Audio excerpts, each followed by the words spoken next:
El corazón de una Brierton. Brierton, 6. Autora, Julia Quinn. Traducción, Mireia Terés Loriente. Audiolibro hecho por Aikaba Torayami. Capítulo 18. Lo sabía, sí, absolutamente.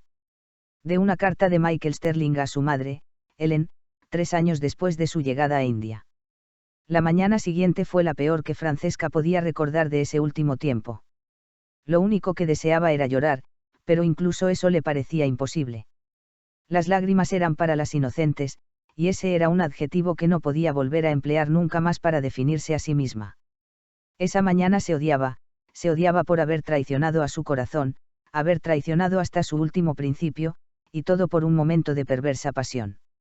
Detestaba haber sentido deseo de un hombre que no era John, y detestaba aún más que ese deseo hubiera superado con creces todo lo que había sentido con su marido.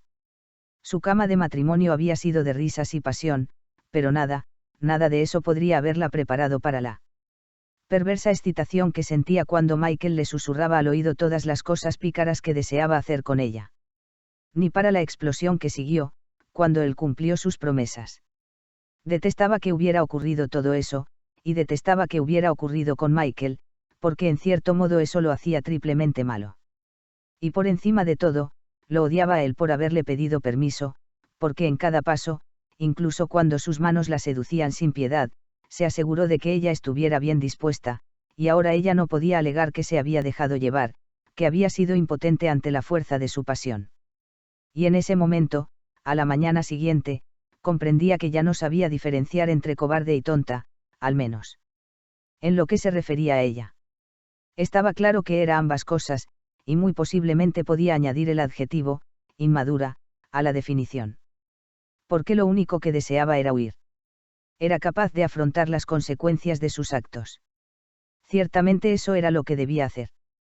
Pero en lugar de hacerlo, igual que antes, huyó. En realidad, no podía marcharse de Kilmartin, al fin y al cabo, casi acababa de llegar, y a no ser que estuviera preparada para continuar la huida hasta el norte, pasar por las Órcadas y seguir hasta Noruega, estaba clavada allí. Pero si podía dejar la casa, y eso fue exactamente lo que hizo a las primeras luces del alba, y eso después de su patética actuación de esa noche, cuando salió tambaleante del salón rosa después de la intimidad compartida con Michael, mascullando frases incoherentes y disculpas, para luego ir a encerrarse en su habitación, de la que no salió el resto de la noche. No deseaba enfrentarlo todavía. El cielo sabía que no se creía capaz. Ella, que siempre se había enorgullecido inmensamente de su sangre fría, de su serenidad, se había convertido en una idiota tartamuda, mascullando tonterías como una loca de atar, aterrada ante la sola idea de enfrentarse al hombre que, estaba claro, no podía eludir eternamente.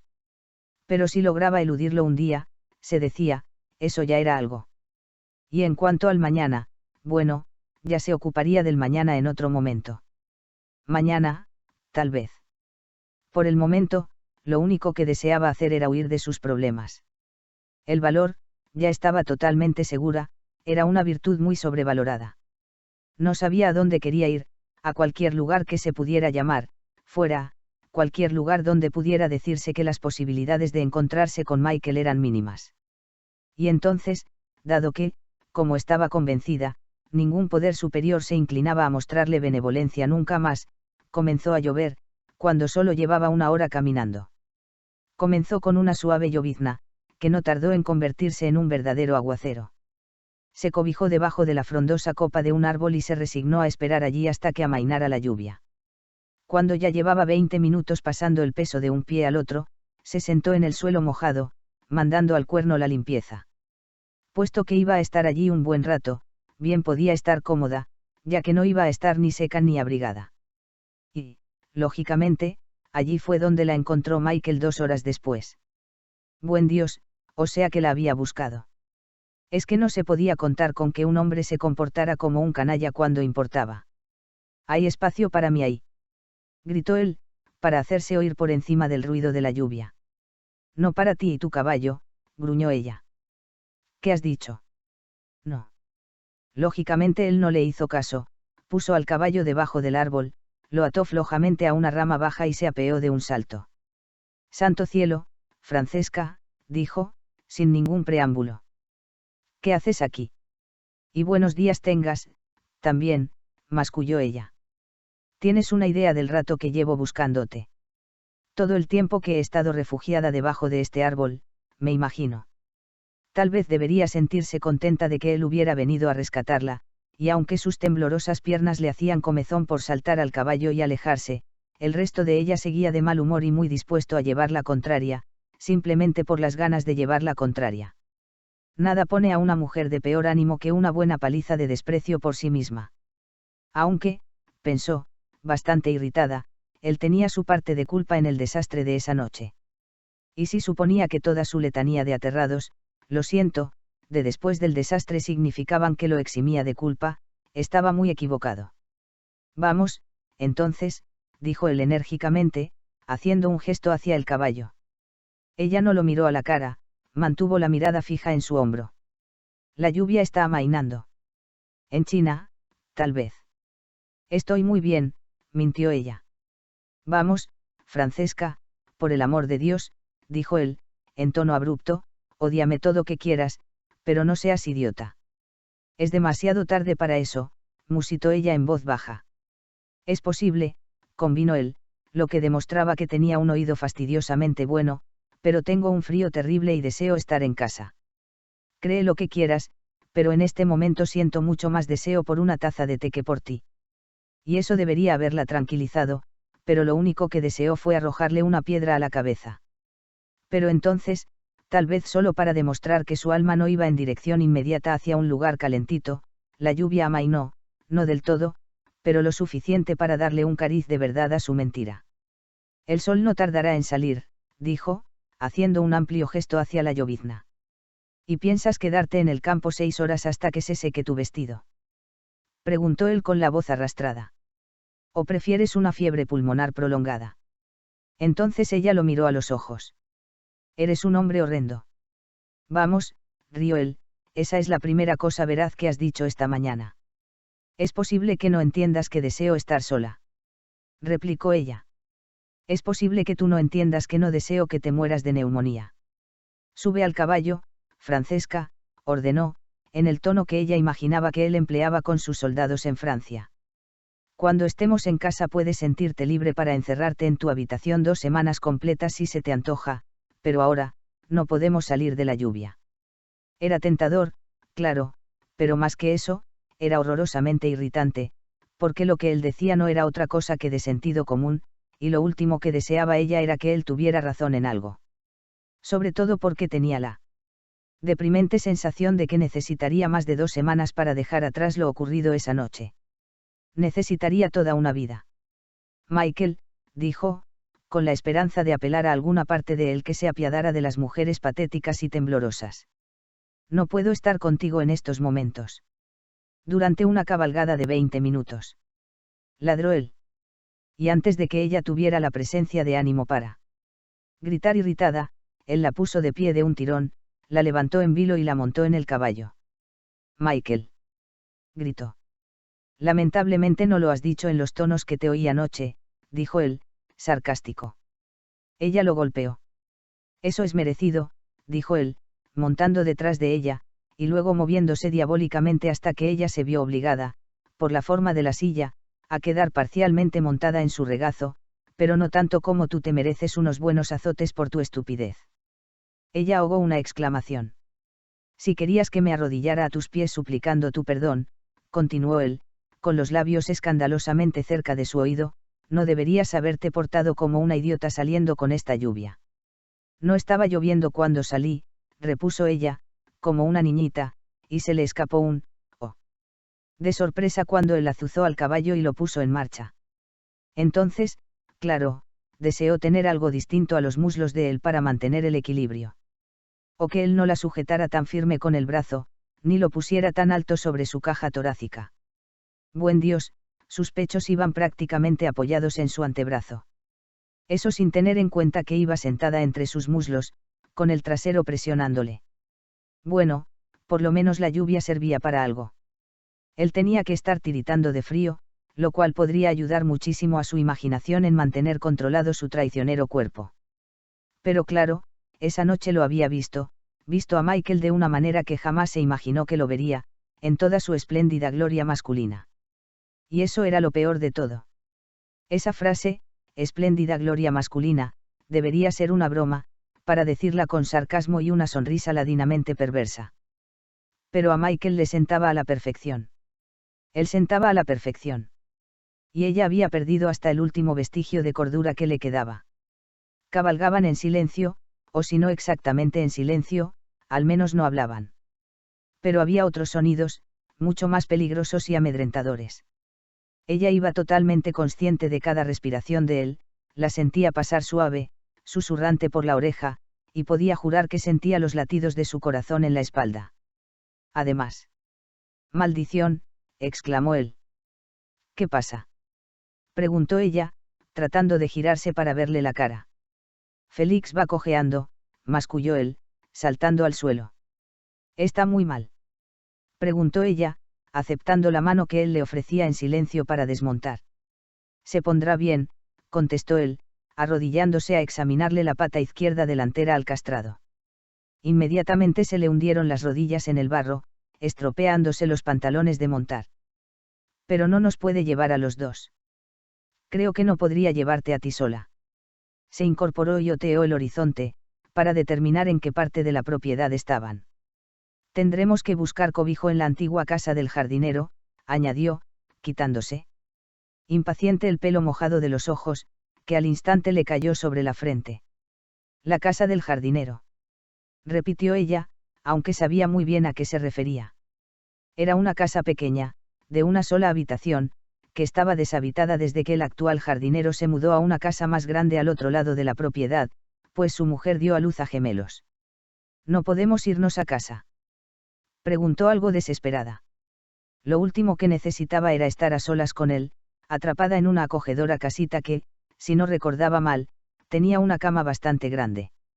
«A pie nos llevará más de una hora», dijo él, lúgubremente, «y la tormenta va a empeorar». Y tenía razón, maldición.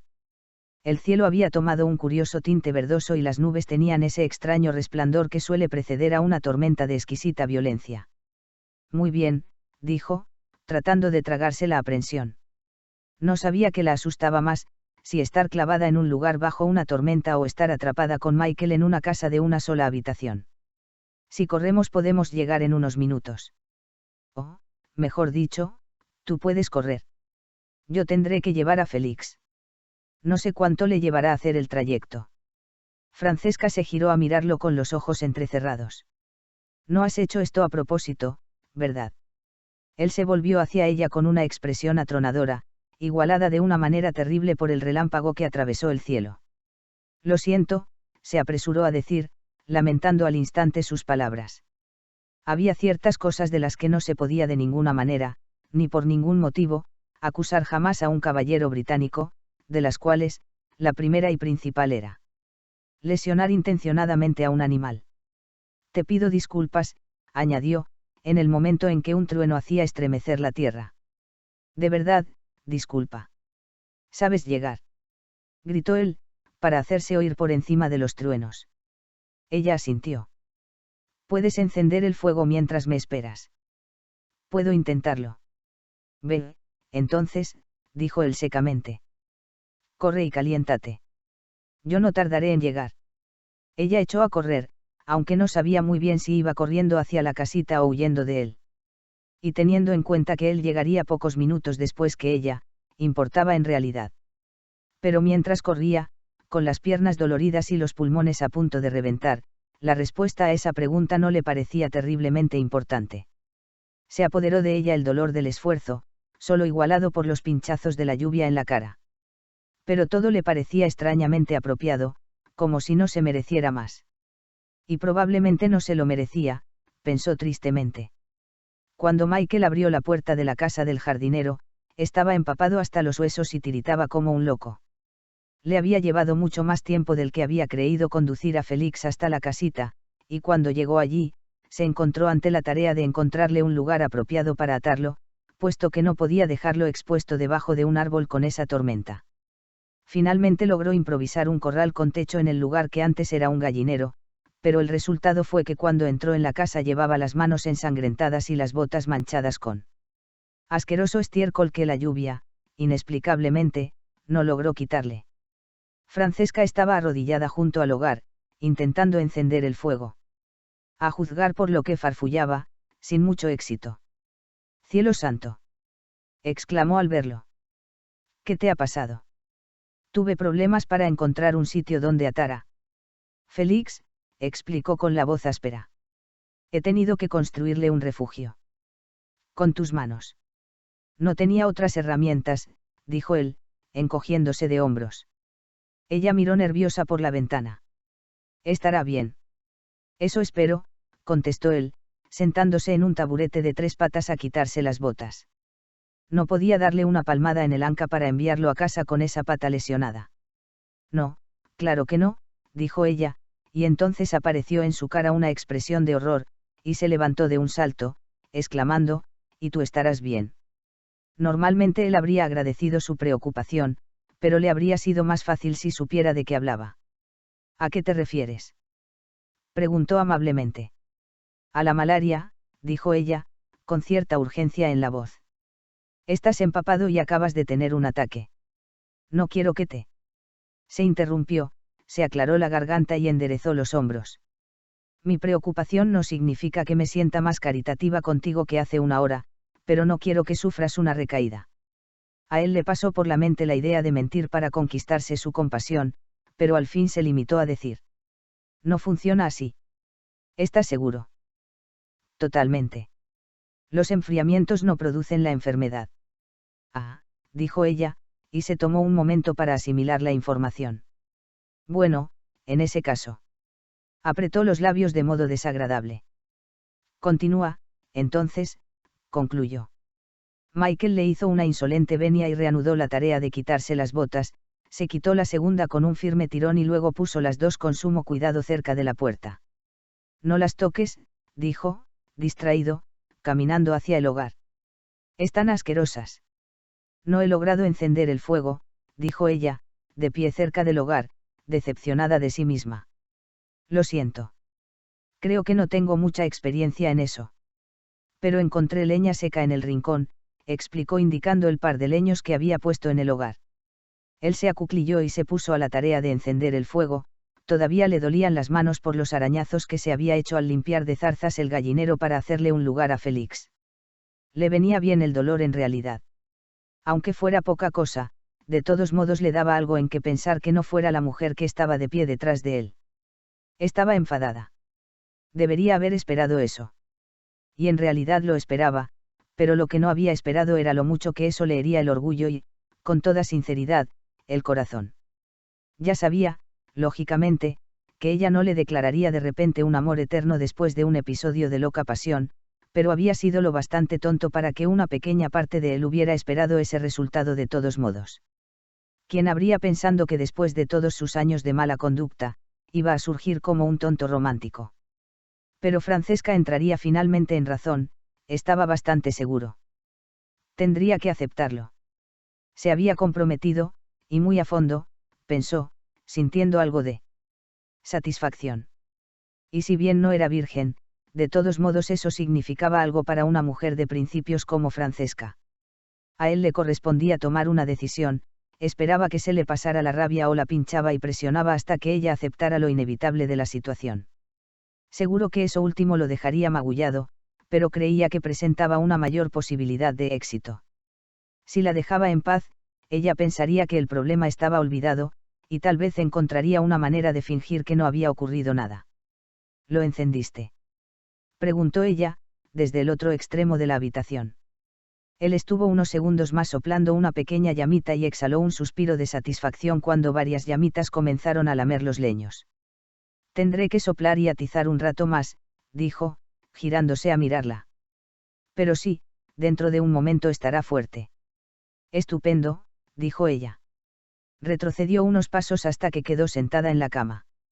«Yo estaré aquí». Él no pudo evitar una sonrisa al oírla. La casita solo tenía esa habitación. ¿Dónde creía que podía ir? «Tú puedes quedarte ahí», continuó ella, en un tono de institutriz antipática.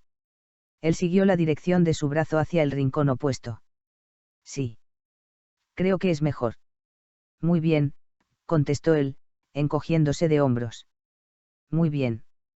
Muy bien, repitió él y comenzó a quitarse la ropa. ¿Qué haces? Exclamó ella, arreglándoselas para manifestar horror y altivez al mismo tiempo. Él sonrió para sus adentros, dándole la espalda.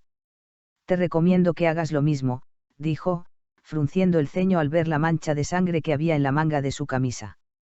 Condenación, tenía las manos hechas un desastre. De ninguna manera, dijo ella. Ten esto, por favor, dijo él, arrojándole la camisa. Ella chilló cuando la camisa le cayó en el pecho, y eso le produjo no poca satisfacción a él. Michael. Exclamó ella, arrojándole la camisa. Lo siento, se disculpó él, con la mayor frescura que pudo. Pensé que te gustaría usarla de toalla para secarte. Ponte la camisa, ordenó ella entre dientes. Él arqueó una ceja, arrogante. Para congelarme. Aunque no me amenace la malaria, no tengo el menor deseo de pillar un catarro. Además, no hay nada que no hayas visto ya. Al oírla ahogar una exclamación, añadió, no, espera. Perdona. No me has visto esta parte. Anoche no logré quitarme nada más que los pantalones, ¿verdad? Fuera de aquí, dijo ella, furiosa. Él se echó a reír e hizo un gesto con la cabeza hacia la ventana, que vibraba con el tamborileo de la lluvia sobre el cristal. Creo que no, Francesca. Estás encerrada conmigo hasta que pase la tormenta, me parece. Como para probar ese punto, la casa tembló hasta los cimientos con la fuerza de los truenos. Podría convenirte girar la cabeza hacia el otro lado, continuó él en tono amistoso. Al ver que ella agrandaba ligeramente los ojos, sin comprender, añadió, me voy a quitar los pantalones. Ella emitió un gruñido de horror, pero giró la cabeza. Ah, y quítate de ahí, gritó él, sin dejar de quitarse ropa. Estás empapando las mantas. Por un instante pensó que ella iba a plantar más firme el trasero en la cama, solo para llevarle la contraria, pero debió ganar su sentido común, porque se levantó, sacó la colcha y la agitó para que cayeran las gotas que había dejado. Él caminó hasta la cama, le bastaron 4 pasos largos, y sacó la manta, para cubrirse.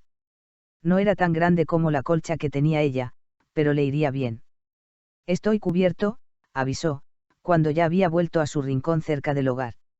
Ella giró la cabeza, lentamente y con un solo ojo abierto. Michael resistió la tentación de mover la cabeza de lado a lado. La verdad, todo eso lo encontraba exagerado, dado lo ocurrido la noche anterior. Pero si la hacía sentirse mejor aferrarse a los vestigios de su virtud de doncella, él estaba dispuesto a permitírselo, al menos el resto de la mañana. Estás tiritando, dijo. Tengo frío. ¿Cómo no vas a tener frío? Tienes el vestido empapado. Ella no dijo nada, simplemente lo miró con una expresión. Que decía que no pensaba quitarse la ropa. Haz lo que quieras, pero por lo menos ven a sentarte cerca del fuego. Ella pareció vacilar. Por el amor de Dios, Francesca, dijo él, con la paciencia casi agotada. Te juro que no te voy a violar. Al menos no esta mañana ni sin tu permiso. Curiosamente, eso le hizo arder las mejillas a ella, con más ferocidad aún, pero todavía debía tenerle cierta consideración a él y a su palabra, porque fue a sentarse en el suelo cerca del hogar. ¿Sientes más calor ahora?, le preguntó, simplemente para provocarla. Sí. Él dedicó los minutos siguientes a atizar y soplar el fuego, vigilando que las llamas no se apagaran, y de tanto en tanto le miraba disimuladamente el perfil. Pasado un rato, cuando vio que ya se le había suavizado un poco la expresión, decidió probar suerte y le dijo, en tono bastante amable. Al final no me contestaste anoche. Ella no se giró a mirarlo. ¿A qué pregunta? Creo que te pedí que te casaras conmigo. No, no me lo pediste, contestó ella, con la voz bastante tranquila. Me informaste de que creías que deberíamos casarnos y luego explicaste por qué. Sí. Musitó él. Qué descuidado soy. No interpretes eso como una invitación a hacerme la proposición ahora, dijo ella secamente. Y me vas a hacer desperdiciar este momento tan romántico. dijo él con la voz arrastrada. No pudo estar seguro, pero creyó ver que ella estiraba los labios en una insinuación de sonrisa reprimida. Muy bien, dijo, en tono muy magnánimo. No te pediré que te cases conmigo. Olvidaré que un caballero insistiría después de lo que ocurrió. Si fueras un caballero no habría ocurrido, interrumpió ella. Éramos dos, Francesca, dijo él amablemente.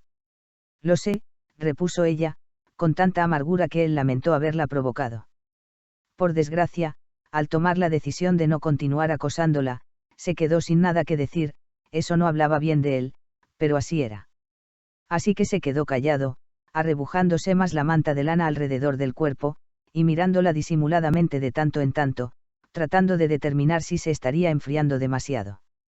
Se mordió la lengua, aunque de mala gana, para respetar sus sentimientos, pero si estaba poniendo en peligro su salud, bueno, eso lo anularía todo.